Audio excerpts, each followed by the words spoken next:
ඒකනේ. ටයිම් එක කියන එක අපිට ඉතින් ඒ ටයිම් එකේ මෙච්චරක් වුණා කියන එක විතරනේ ගන්න පුළුවන්. ඔව්. ඔව්. හැබැයි ඒ ටයිම් එකේ කොච්චර ගොඩක් ඒ කියන්නේ ඒ ප්‍රයිස් එක දැන් හිතන්න මේක සාධාරණ මිලක් කියලා මෙතන මෙන්න මේ ටික සාධාරණ ඔව්. මිලක්.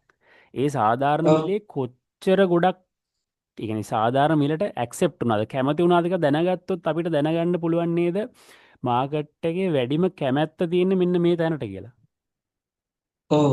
ඒතර ඒකෙන් අපිට දැනගන්න පුළුවන් මාකට් එකේ ප්‍රයිස් එක මූවමන්ට් මාකට් එකේ මොනවා. ඔව් මූවමන්ට් එකක් වුණත් ඒ කැමති ප්‍රයිස් එකට හැම වෙලේම මාකට් එක ආපහු එනවා. එහෙම එකක් තියෙනවා. එනවා. හිතන්න අසාධාරණ හ්ම්. මිලකට ගියත් ආයේ බලන්නේ සාධාරණ හ්ම්. දැන් වාහනයක් ඔව්. කියන ඕනට වඩා ගණන් නම් මිනිස්සු ගන්න සෙට් වෙන්නේ නැහැ නේ. ඒක සාධාරණ මිලකට ඔව්. ආපු ගමන් ටට්ටට ගාලා විකිනනවනේ.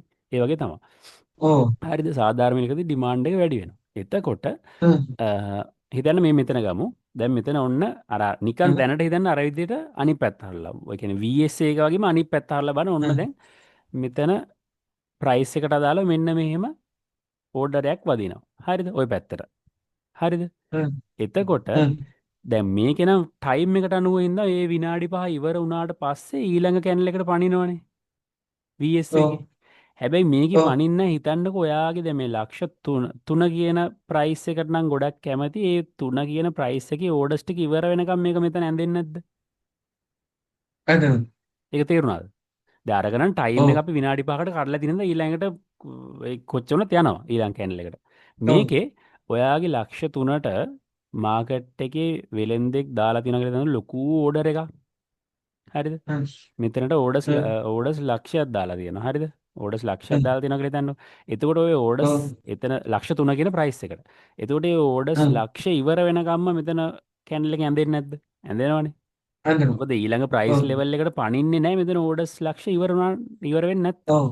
හරි. හිතන්න මෙන්න ඔව්. මෙහෙම මේ විදිහට ඇඳෙනවා. හරි. ඔන්න ඕඩර්ස් ලක්ෂ හ්ම්. ඉවරයි. ඉවර වුණාට පස්සේ දැන් මේ ප්‍රයිස් එකට තියෙන ඉල්ලුම හින්දා ලක්ෂ 3 වගේ හොඳ ප්‍රයිස් එකක් කියලා. ඊට පස්සේ ලක්ෂ 3යි ඔව්. 10 3යි 10 කියන ප්‍රයිස් එකට පනිනවා. මොකද මෙතන ඔව්. ලිමිට් ඕඩර් එකේ අර මෙතන දාපු ඕඩර්ස් ටික ඉවර වුණාම මං කිව්වේ අර ඊළඟ එකට පනිනවා කියලා මතකයිනේ ඩොම් එකේ. ඔව්. ඔව්. අන්න ඒ වගේ 3යි 10 කියන ප්‍රයිස් එකට පැනනා කියලා හිතන්න.